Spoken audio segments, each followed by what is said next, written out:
அஸ்ஸலாமு அலைக்கும்.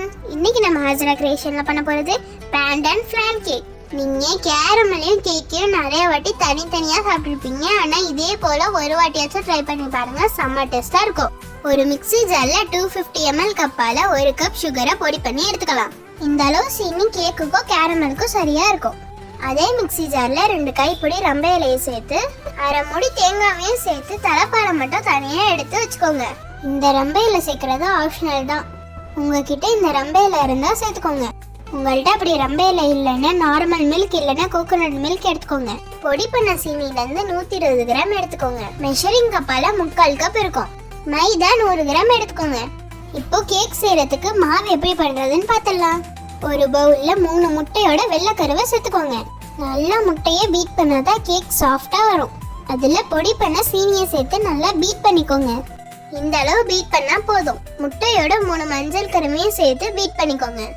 இந்த அளவு நல்லா பீட் பண்ணதோட மைதாவை சலிச்சு விட்டு கொஞ்சம் கொஞ்சமா சேர்த்து நல்லா கலந்து விடுங்க. ரொம்ப போட்டு மிக்ஸ் பண்ணாதீங்க. 100 ml ஆயில் சேர்த்து நல்லா கலந்து விடுங்க. எண்ணெய் சேர்த்து நல்லா கலந்து விட்ட பிறகு 60 ml தேங்காய் பாலோட தலைப்பாலை சேர்த்து கலந்து விடுங்க. 1/4 டீஸ்பூன் உப்பு சேர்த்து கலந்து விடுங்க. கேக்குக்குள்ள பேட்டர் ரெடி. கேக்ல நீங்க விருப்பப்பட்டீங்கன்னா கிரீன் கலர் சேர்த்துக்கோங்க. கலர் சேர்க்கறது ஆப்ஷனல் தான். உங்களுக்கு வேணும்னா சேர்த்துக்கலாம், வேணும்னா ஸ்கிப் பண்ணிடலாம். கேரமல் எப்படி பண்றதுன்னு பார்த்துடலாம். அதுக்கு ஒரு கடாயில் 1/4 கப் சீனி சேர்த்து சீனி கரைஞ்சி கேரமல் ஆனதோட 1 டேபிள் ஸ்பூன் தண்ணி சேர்த்து கலந்து விட்டுக்கிட்டே இருங்க. ஃபர்ஸ்ட் கட்டியாகவும் அடுத்து சரியாகிடும். எந்த ட்ரேல கேக் செய்ய போறீங்களோ அந்த ட்ரேல கேரமலை மாத்திக்கோங்க. இப்போ கேரமல் புட்டிங் எப்படி பண்றதுன்னு பார்த்துடலாம். 500 ml பால் 300 ml வர வரைக்கும் காய்ச்சி வச்சுக்கோங்க. ஒரு மிக்ஸி ஜார்ல 3 பிரெட், 1 டீஸ்பூன் வெனிலா எசன்ஸ், 4ல 5 டேபிள் ஸ்பூன் சுகர் சேர்த்துக்கோங்க. அப்புறம் காய்ச்சி ஆற வச்ச 300 ml பாலையும் 3 முட்டையும் சேர்த்து மிக்ஸி ஜார்ல நல்லா அரைச்சிக்கோங்க. புட்டிங்குள்ள பேட்டர் ரெடி. இப்போ வேக வைக்கிறதுக்கு ஒரு பாத்திரத்துல ஸ்டாண்டு போட்டு ஸ்டாண்டுக்கு மேல கேரமெல்ல ஊற்றி வச்சிருந்த ட்ரேவை வச்சுக்கலாம்.